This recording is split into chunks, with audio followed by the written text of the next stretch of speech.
Emily Harper stood in the kitchen of her two-story home nestled in Collingswood, a suburb of Philadelphia, Pennsylvania. The morning sun streamed through the windows, creating patterns of light on the polished countertops. Her dark brown hair was pulled back in a neat bun, and she wore a navy pantsuit. As the assistant director of finance at Grayson Global, a large accounting firm, Emily was known for her meticulousness and strong sense of responsibility. Her accuracy and foresight were highly valued by her colleagues.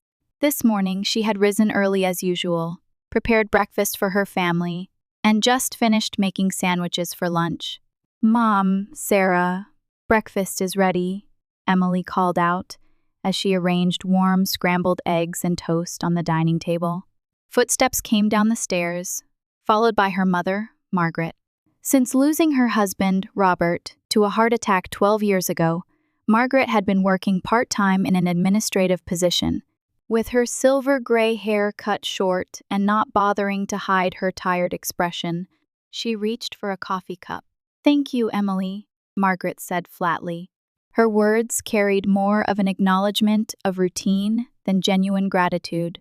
Emily was used to this. After her father's death, she had naturally become the pillar supporting her family. Initially, she thought it would be temporary, but as time passed, it had become permanent. She covered most of the rent, groceries, utilities, and sometimes even personal expenses for Margaret and Sarah. "Is Sarah still sleeping?" Emily asked, glancing at the clock. It was already past 8. "Leave her be," Margaret said, sipping her coffee. "She was out late last night." Emily sighed quietly. Her sister, Sarah, worked at a local clothing shop, but most of her income went toward her own clothes, accessories, and dining out with friends. The Harper family finances essentially rested on Emily's shoulders. Just then, Emily's smartphone vibrated. The screen displayed an email from her boss. "Today's meeting changed to 9:00 a.m. Important client attending." "I need to hurry," Emily said as she stood up and grabbed her bag. "Tell Sarah I left breakfast for her in the refrigerator, and I'll be home a bit early today." Without looking up from her newspaper, Margaret asked, "Why? Is something going on?" Emily hesitated momentarily. "Not really," she began, then stopped herself. Perhaps her family was planning a surprise. She didn't want to ruin it. "Work should finish early today." "I see," Margaret responded indifferently. "By the way, the refrigerator's acting up. Could you take a look at it?" "I'll check it tonight," Emily answered as she headed toward the front door. Before leaving the house, she noticed a small red circle on today's date on the kitchen calendar, April 15th, her birthday. While driving, Emily took a deep breath. The truth was, she had a secret she hadn't told anyone. She had received a job offer from a major company in Chicago. The salary was 1.5 times her current one, with a significant opportunity for career advancement. For the past year, she had thought about this offer repeatedly, wrestling with the decision. Considering her family, leaving Philadelphia seemed difficult, but lately, she had been thinking more about her own life. How long would she continue living for others and putting herself last? Upon arriving at the office, her colleague, Laura, was waiting with a smile. "Happy birthday!" She handed Emily a coffee cup. "It's a special cappuccino." Emily returned a genuine smile. At least at work, her special day hadn't been forgotten. The afternoon sunlight streamed through the large office windows, gently illuminating Emily's desk. She signed the last report and shut down her computer. Today, unusually, she had managed to finish all her work ahead of schedule. "Leaving already?" Laura looked up from the neighboring desk. "Yes, it's a special day," Emily answered with a smile. Laura stood up, approached Emily, and whispered, "Have you thought about the Chicago offer?" Emily glanced around before nodding slightly. "I still can't decide." "When I think about my family, you always think too much about others," Laura said with a serious expression.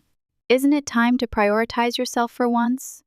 Emily didn't respond to her friend's words, merely shrugging. Deep down, she felt Laura was right. However, her sense of responsibility and obligation to her family, cultivated over many years, wasn't easy to shake off. Enjoy tonight, Laura patted her shoulder lightly. It's your special day. Thanks, Emily replied with a smile. A small anticipation was growing in her heart. Last year, on her birthday, Margaret had bought a small cake from the supermarket. Sarah had given her an inexpensive card. It wasn't an extravagant celebration, but at least her family had remembered her birthday. At 5:30 p.m., Emily parked her car in front of her home. The twilight gently embraced the residential area, and she could hear children playing in the neighboring yard. She took a deep breath and headed for the entrance. When she opened the door, she heard the television from the living room. "I'm home," Emily called out cheerfully. Margaret, sitting on the sofa, answered without taking her eyes off the TV. "Oh, you're early." "Yes, I wanted to come home early today," Emily replied expectantly. She entered the living room and stood beside her mother. Margaret was engrossed in her favorite quiz show and didn't look at her daughter. "Where's Sarah?" Emily asked, looking around. "She went shopping with friends. Said she'd be back in the evening." Margaret finally looked up at Emily. "Do you need something?" Emily hesitated slightly before answering. "No, just checking." She waited for mention of her birthday, but Margaret had already turned her attention back to the television. "Mom," Emily asked nervously, "don't you think today is a special day?" Margaret tilted her head, thinking. "Not particularly." "Why, is something going on?" A small pain shot through Emily's heart. Her mother had forgotten her birthday. "No, nothing," she replied, trying to maintain her composure. As she headed to the kitchen, Emily tried to suppress her emotions. "It's not a big deal," she told herself. "Everyone's busy." However, she felt something heavy sinking deep in her chest. Never before had her birthday gone completely uncelebrated. Even if modest, her family had always acknowledged her special day in some form. Just as she opened the refrigerator to start preparing dinner, she heard the front door open. Sarah's cheerful voice echoed in the living room. "Mom, look! I found this super cute dress on sale."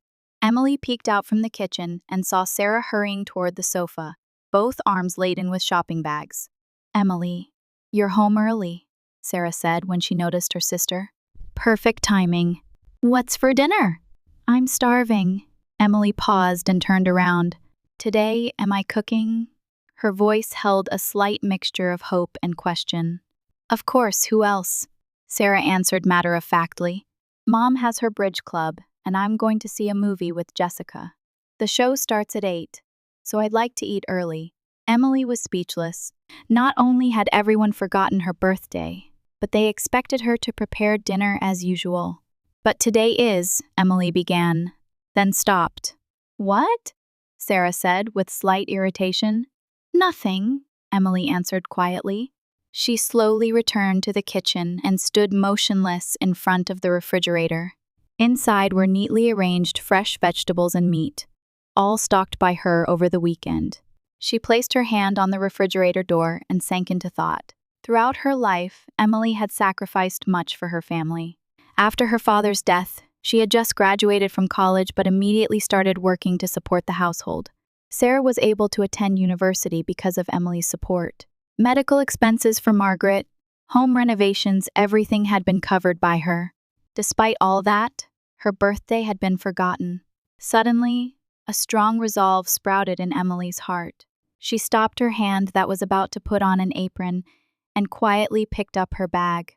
Returning to the living room, she found Sarah and Margaret each absorbed in their own activities. Sarah was trying on her new clothes, and Margaret was preparing for her bridge club. "I'm going out for a while," Emily announced quietly. "What? What about dinner?" Margaret asked in surprise. "You'll have to manage on your own today," Emily said without turning back, heading for the door. Her voice was calm, but it carried a strength that neither had heard before. "What's that about?" "How selfish." Sarah's angry voice reached her back. "What are we supposed to do?" Emily stopped and slowly turned around. In her eyes floated emotions she had suppressed for years. "I've lived for you all this time. Surely I can take some time for myself today." Margaret and Sarah were left speechless, staring at Emily. Their faces showed confusion and surprise. "What do you mean?" Sarah asked discontentedly.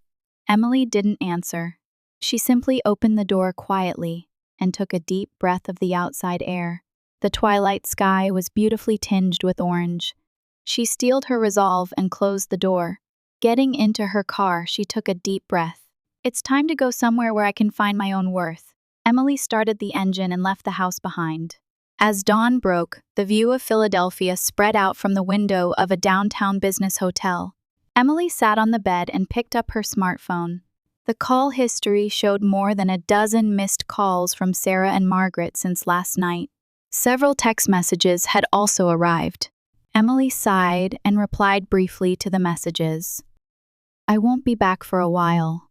Don't worry." She took a sip of coffee and gazed out the window. Last night, as soon as she arrived at the hotel, she had emailed the HR representative of the Chicago company, "Is it still possible for me to accept your offer?" By the time she finished breakfast, a reply from the HR representative had arrived. "Of course it is possible. Let's meet." Emily's mind was made up. Looking at the clock, she saw it was 10:00 a.m. At Grayson Global, they would be wondering about her absence. She made a call, explaining that she would be taking a few days off due to health issues. Her boss asked with concern, "Is something wrong?" But she simply replied, "I just need some time." Meanwhile, at Emily's house, Margaret and Sarah greeted the morning in a state of mingled confusion and anger. "Still no word?" Margaret asked Sarah as she stood in the kitchen, brewing coffee that Emily had stocked up on yesterday. "Just a short message," Sarah showed her smartphone. "I won't be back for a while." "Don't worry," she says. "What is this? Some kind of novel." "I wonder what happened," Margaret said anxiously. "Did I say something strange yesterday?" Sarah shrugged. "Who knows? Maybe it's just Emily being moody. Even Miss Perfect gets stressed sometimes." But without her, Margaret cut off her words and looked around the kitchen. "What about dinner?" "Why not order pizza?" Sarah answered simply. "She'll be back tomorrow, I'm sure. Emily has hardly ever been away from home." Margaret nodded anxiously. "I suppose." They still hadn't realized how significantly Emily's absence would impact their lives. On the morning of the second day, Emily was at her hotel, laptop open, preparing for her interview in Chicago. Suddenly, her phone rang. It was Laura. "What's going on? Are you okay?" "Your boss was worried." Emily quietly explained the situation about her family, her birthday, and her decision to accept the Chicago offer. "You finally made a decision for yourself." Laura's voice carried a sense of relief. "Actually, I've been waiting for the day you'd be free from your family's burden." "I wouldn't call it a burden," Emily tried to defend. "Don't say that," Laura's voice was gentle yet firm. "You've been supporting them all this time, both financially and emotionally, but they've taken your presence for granted. This isn't a healthy relationship." Emily fell silent at her friend's words. Laura continued, "Sarah is 28, right? That's old enough to be independent. And your mother needs to rebuild her own life instead of depending entirely on you." "But can they manage without me?" "They will," Laura asserted. "People can change when necessary. They didn't need to change because you were always there." After the call ended, Emily gazed out the hotel window at the spring sunlight illuminating the spaces between buildings. Her heart was a mixture of determination and anxiety. Meanwhile, Margaret and Sarah faced an unexpected problem. Checking the mailbox, Margaret found an envelope marked urgent in red letters. Opening it, she discovered it was a warning for late mortgage payments. "That's strange," Margaret said, looking confused. "Emily always pays this." "Maybe she forgot," Sarah responded indifferently. "But she's never forgotten before." Margaret stared at the envelope intently. "Actually, I wonder if she's been paying all along." Sarah turned to her mother. "What do you mean?" "Every month, I gave her my share for household expenses, but..." Margaret trailed off. "I never knew exactly how much everything really cost." Sarah rose from the sofa and paced around the living room. "But the house is in your name, right? So isn't it your responsibility?" Silently, Margaret headed to Emily's room. She opened the door without knocking and entered. In the orderly room, she approached Emily's desk. The top drawer was locked, but the bottom one opened. Inside were neatly organized files of bills and payment records. Margaret began checking them one by one.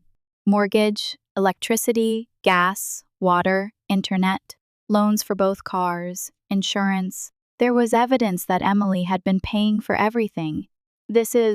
Margaret was at a loss for words. It became clear that the share she had been giving Emily each month didn't even cover half of the actual living expenses. While she was examining the documents, Sarah entered the room. "What are you looking at?" "Emily has been paying for everything." Margaret showed the documents with trembling hands. "If she leaves, we might not even be able to continue living in this house." Sarah wore an expression of disbelief. "Don't be ridiculous. That's surely an exaggeration. We work too, you know. Your income and mine combined wouldn't cover these payments." Margaret's voice was desperate. "We may have relied on Emily too much." That afternoon, another shock hit them. Sarah's credit card stopped working while she was shopping. It said I'd exceeded the limit. Sarah returned home bearing anger and anxiety. "But that can't be right. It was just reset last week." Margaret silently stared at the kitchen calendar. "Sarah," she said slowly, "have you noticed anything?" "What do you mean?" Sarah responded irritably. "This calendar," Margaret pointed to April 15th, which had a red circle marked on it. "Is it some kind of anniversary?" Sarah took out her smartphone and opened her calendar app. A few seconds later, the color drained from her face. "Mom, April 15th was Emily's birthday." They both fell silent. Only the sound of the living room clock broke the silence. "What have we done?" Margaret finally spoke. "Emily supported everything, and we even forgot her birthday." Sarah began to reflect on their behavior for the first time, taking Emily's contributions for granted and always pushing their demands on her. "No wonder Sis is angry," she said in a small voice. At that moment, the doorbell rang. The two exchanged glances and nervously approached the door. When they opened it, a woman from the bank was standing there. "Are you Emily Harper's family?"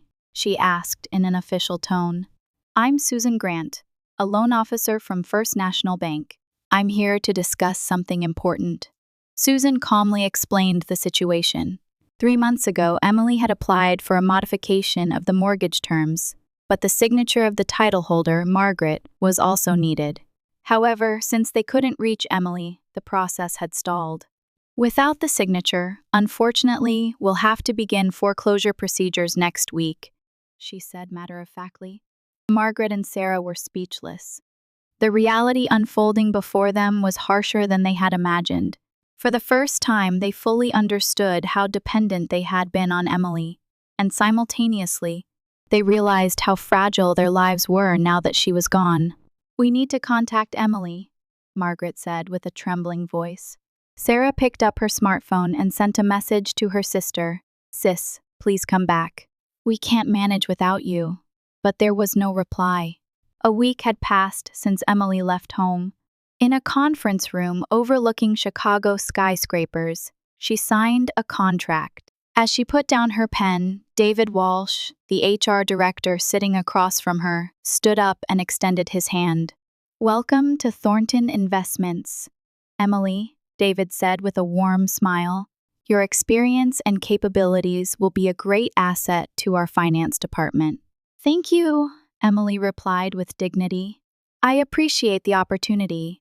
Leaving the conference room, she stood by the window, looking down at the sprawling Chicago cityscape.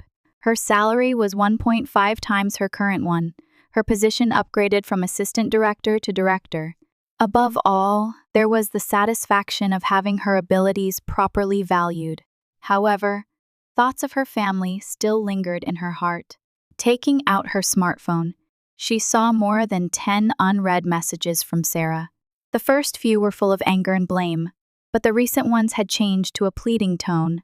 "Sis, please contact us. We're really struggling without you." Emily took a deep breath and closed the messages. Laura's words came to mind. "You need to value yourself." "It's not selfish. it's healthy self-preservation. Her appointment with a Chicago real estate agent was approaching. Emily left the company to search for a new apartment. Meanwhile, at the Harper home in suburban Philadelphia, the situation was rapidly deteriorating. Electricity was partially restricted, hot water was barely available, and the refrigerator was nearly empty. What should we do? Sarah sat at the kitchen table holding her head. In front of her were piled unpaid bills. My salary alone can't cover these.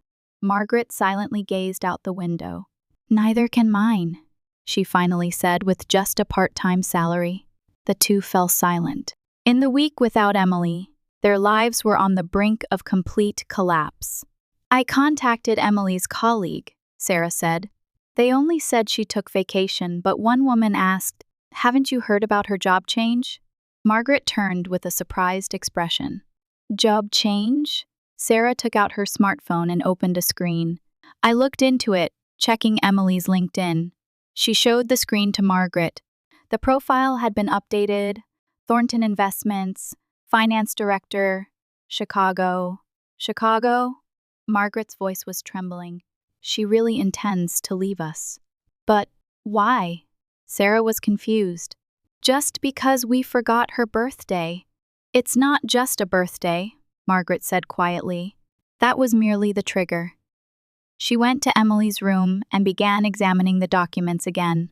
From the back drawer, she found a small locked diary. There was no key, but considering the circumstances, Margaret decided to open it. On the last page was written, "Enough is enough. My 34th birthday is a milestone. Time to make a decision to live for myself." Turning to earlier pages, there were words. Should I accept the offer from Chicago? What about my family? The date was from a year ago. She'd been considering it for a year, Margaret said in a small voice. Sarah leaned against the doorframe, watching her mother. But why didn't she say anything? We're family, aren't we? She couldn't. Margaret closed the diary. Have we ever listened to her?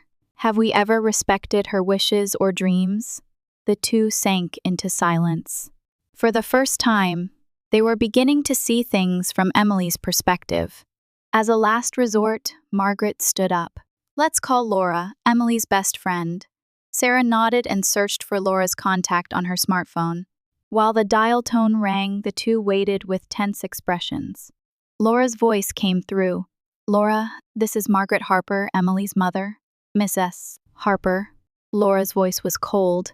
What can I do for you? I desperately need to contact Emily. I know she's moved to Chicago. There was a moment of silence on the other end of the line. Let me be honest, Laura said in a stern tone. Emily has put her own life second to yours for years. She could have accepted the Chicago offer a year ago, but she declined, thinking of you. But when she discovered that you couldn't even remember her birthday, she reassessed her own worth. Margaret had no words to return. She's not coming back, Laura continued, and you have no right to make her. Emily has the right to live her own life. I understand, Margaret answered in a small voice. I just want to apologize to her. On the other end of the phone, Laura sighed. I'll pass on the message, but don't expect anything.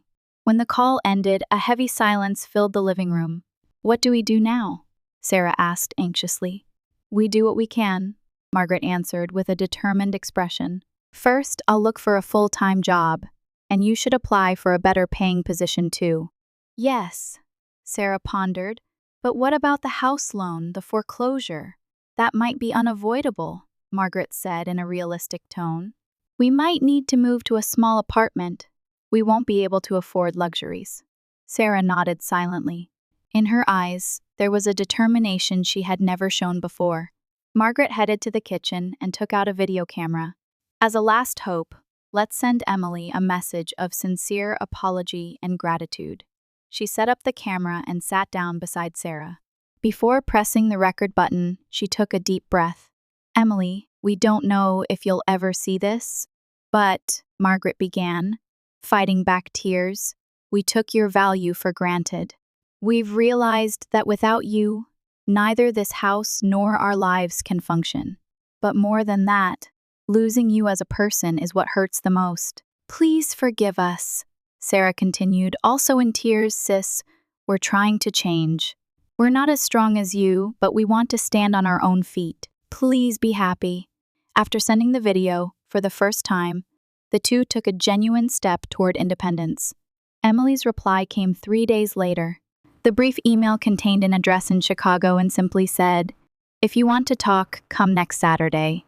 When Margaret and Sarah arrived at Emily's apartment, it was in a luxury high-rise. With nervous expressions, they rode the elevator and pressed the intercom for the 15th floor. Emily, who opened the door, looked tired but more confident than before. She was wearing a black pantsuit and her hairstyle was new. "Come in," she said briefly. The living room overlooked Lake Michigan. Emily prepared coffee and the three sat at the dining table. "I saw your video," Emily began quietly. "Emily," Margaret started, searching for words. "We're truly sorry. It's true that we took your value for granted and didn't respect your life or dreams, always pushing our own convenience." Sarah nodded. "Sis, we're changing. I've started working at a new accounting firm, and Mom has started working full-time." Emily quietly listened to their words. "I don't resent you," she finally spoke, "but I too have the right to live my life. I've devoted myself to the family all this time, but now I want to live for myself as well."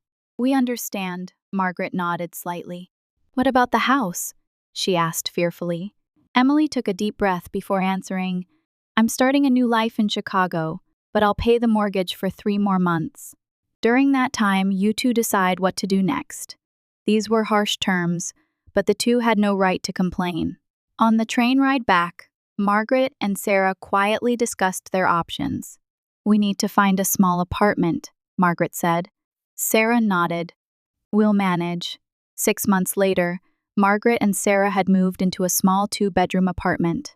Margaret was working as a full-time receptionist, and Sarah was seriously continuing her job at an accounting firm. The two were maintaining a modest but self-sufficient lifestyle. Emily was finding success in Chicago, surrounded by new friends. She had begun talking with her family on the phone once a month, sharing updates with each other.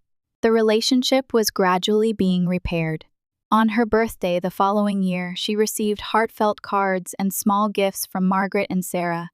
"We think of you every day. Only after you left did we understand your value. We're living on our own strength now, but we'll never forget our gratitude to you."